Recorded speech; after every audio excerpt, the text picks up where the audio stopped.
Hello everyone, my name is Kuber Das. Welcome to KD academy CGPSC।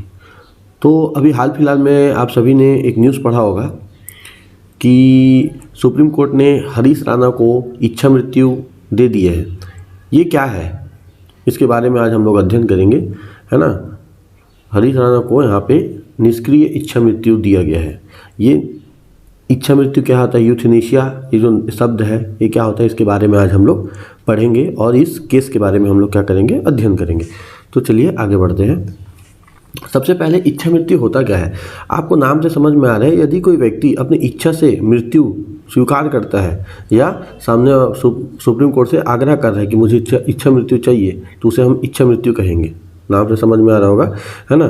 तो ऐसा मतलब इच्छा मृत्यु में क्या है, किसी ऐसे व्यक्ति को बिना दर्द के क्या करना है, मृत्यु देना है ना। ऐसा नहीं है कि इच्छा मृत्यु मांग रहा है तो उसे दर्द के साथ मृत्यु दिया जाएगा, नहीं, उसे बिना दर्द के साथ देना है। लेकिन हर किसी को इच्छा मृत्यु नहीं दिया जा सकता, है ना। इच्छा मृत्यु उसी को दिया जाएगा जो कि कोई गंभीर बीमारी से क्या है, ग्रसित है ना, जिसको ठीक नहीं किया जा सकता, उन्हीं को इच्छा मृत्यु क्या किया जाता है, अलाउ किया जाता है ना। इच्छा मृत्यु कितने प्रकार के होते हैं, तो यहाँ आप देखोगे यहाँ पे दो प्रकार की इच्छा मृत्यु होता है। एक होता है एक्टिव यूथनेसिया और एक होता है पैसिव, जिसको हम लोग बोलते हैं सक्रिय, और एक होता है निष्क्रिय इच्छा मृत्यु।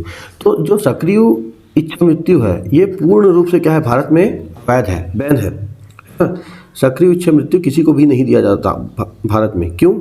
सक्रिय इच्छा मृत्यु में क्या करते हैं, जो मरीज होते हैं ना, तो मरीज को मृत्यु देने के लिए क्या है, मरीज को मृत्यु देने के लिए जानबूझ के क्या किया जाता है, उसे घातक इंजेक्शन दिया जाता है या कोई दवाई दी जाती है जिससे कि क्या हो जाए, उसकी मृत्यु हो जाए। ये सक्रिय इच्छा मृत्यु होती है, जो कि भारत में पूर्ण रूप से क्या है, ये अवैध है। देखते हैं हम लोग निष्क्रिय इच्छा मृत्यु। तो निष्क्रिय इच्छा मृत्यु क्या होता है, जैसे कि हम लोग सक्रिय इच्छा मृत्यु में किसी को इंजेक्शन या दवा देके क्या करते थे, उसे मृत्यु दिया जाता था, है ना। लेकिन यहाँ पे वैसा नहीं किया जाता। वहाँ क्या किया जाएगा, यहाँ पे जो उसके जीवन रक्षक जो क्या है, उपचार है, जैसे जीवन रक्षक जो भी क्या होते हैं, उसके उपचार में जो भी जरूरत पड़ते हैं, जैसे कि वेंटिलेटर है ना, फीडिंग ट्यूब है, इसको शरीर से क्या किया जाता है, धीरे धीरे अलग किया जाता है, और धीरे धीरे अलग किया जाता है जिससे कि वो क्या हो जाए, एक प्राकृतिक मृत्यु को प्राप्त हो जाए। क्या हो जाए, प्राकृतिक मृत्यु से हो सके। समझ में आया। सक्रिय में क्या करेंगे, ड्रग्स देंगे, है ना, दवा देंगे, इंजेक्शन देंगे, और उससे क्या करेंगे, व्यक्ति मृत्यु देने के कोशिश करेंगे। लेकिन निष्क्रिय में क्या होता है कि उसके जो लाइफ सपोर्ट सिस्टम रहता है ना, जैसे कि उसके वेंटिलेटर है, फीडिंग ट्यूब है ना, और भी कुछ कहीं जो दवाइयाँ होती है ना, उसको धीरे धीरे क्या किया जाएगा, रोका जाएगा। धीरे धीरे कभी ट्यूब को निकाल देंगे, फिर वेंटिलेटर को रोक दिया जाएगा, जिससे कि वो क्या हो जाए, एक प्राकृतिक मृत्यु को प्राप्त हो जाए। तो ये सक्रिय और निष्क्रिय इच्छा मृत्यु आपको समझ में आ गया होगा। तो चलिए आगे पढ़ते हैं। संवैधानिक आधार। सबसे पहले आप बोलोगे कि ये जो इच्छा मृत्यु है, क्या ये संविधान में कहीं पे लिखा हुआ है? लिखा हुआ तो नहीं है, लेकिन आर्टिकल 21 जो है वो हमें क्या देता है, जीने का अधिकार देता है, जीवन जीने का अधिकार देता है आर्टिकल 21। तो भारत का जो आर्टिकल 21 है वो हर नागरिक को क्या करता है, गरिमा के साथ जीने का क्या करता है, अधिकार प्रदान करता है। ठीक है ना। तो सुप्रीम कोर्ट ने ये स्पष्ट किया, ठीक है, सुप्रीम कोर्ट में क्या स्पष्ट किया कि यदि कोई वेजिटेटिव स्टेट में है, क्या है, यदि कोई वेजिटेटिव स्टेट बोल सकते हैं, जैसे कि कोई कोमा है ना, जिसका दिमाग काम नहीं कर रहा है और उसको जीवित रखने के लिए कोई मशीन की आवश्यकता पड़ रही है, उसको वेजिटेटिव स्टेट बोलते हैं।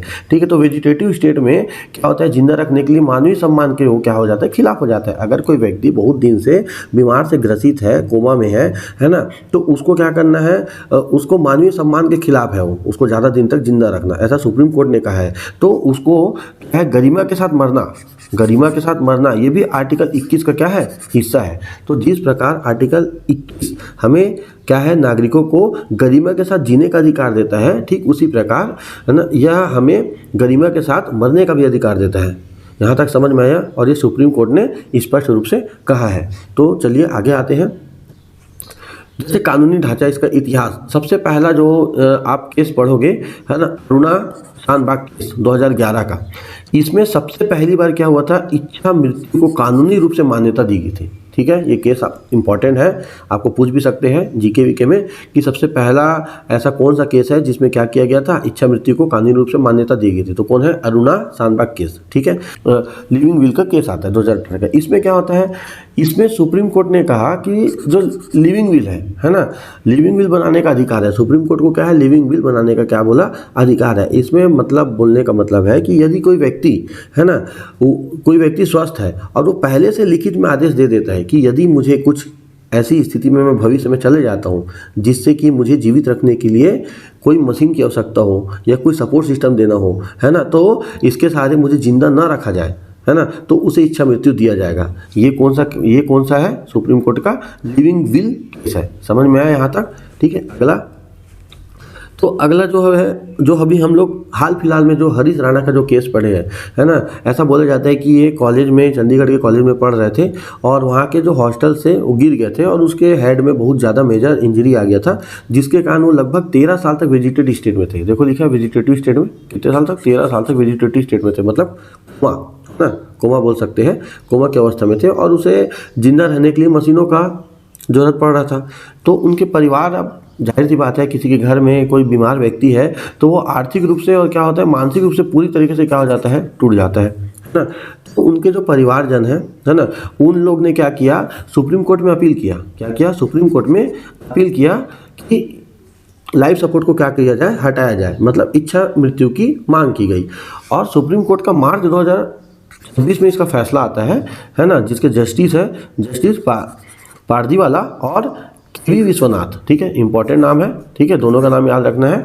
तो इन दोनों की एक पीठ ने क्या ऐतिहासिक निर्णय दिया कि भारत में पहली बार किसी को इच्छा मृत्यु दी जा रही है। ठीक है, तो निष्क्रिय इच्छा मृत्यु क्या किया है, निष्क्रिय इच्छा मृत्यु की इजाज़त दे दी है। अब इसको पूर्ण रूप से किसको दे दिया गया है, दिल्ली एम्स को दे दिया गया है। अब दिल्ली एम्स के हाथ में है। अब उस हरीश राणा को क्या किया जाएगा, दिल्ली एम्स में भर्ती कराया जाएगा और धीरे धीरे जो जीवन रक्षक प्रणाली है या लाइफ सपोर्ट सिस्टम है उसे क्या किया जाएगा, धीरे धीरे हटाने को कहा जाएगा या सौंप दिया गया है। अब वो दिल्ली एम्स के ऊपर है कि वो कब ऐसा करेगी। तो ये भारत का बहुत ही एक ऐतिहासिक फैसला है सुप्रीम कोर्ट का, है ना, क्योंकि अभी तक से भारत में किसी को इच्छा मृत्यु नहीं दी गई है ना। तो ये हम लोग के भारत का सबसे पहला केस है जिसमें किसी व्यक्ति को क्या किया गया है, इच्छा मृत्यु दिया गया है। इच्छा मृत्यु में भी कौन सा, निष्क्रिय, सक्रिय भारत में पूर्ण रूप से बैन है। अगर वीडियो अच्छा लगेगा तो लाइक कमेंट सब्सक्राइब जरूर करिएगा। और जाने से पहले ये हमारे कुछ सिलेक्टेड बच्चे हैं जो कि 2026 में लगे हैं एसएससी के एग्ज़ाम निकाल के, तीनों के, है ना। और यहाँ बहुत सारे जो बच्चे, कोई एसएससी निकाले, कोई अग्निवीर, कोई नगर सैनिक, कोई सीजी पुलिस, है ना, कोई एसएससी, कोई दोनों निकाले हैं। तो ऐसे स्टूडेंट हैं जो कि हमारे द्वारा पढ़े हुए हैं और इसमें इनकी भी बहुत मेहनत है ना। तो अगर वीडियो अच्छा लगेगा तो लाइक कमेंट सब्सक्राइब जरूर करिएगा। धन्यवाद।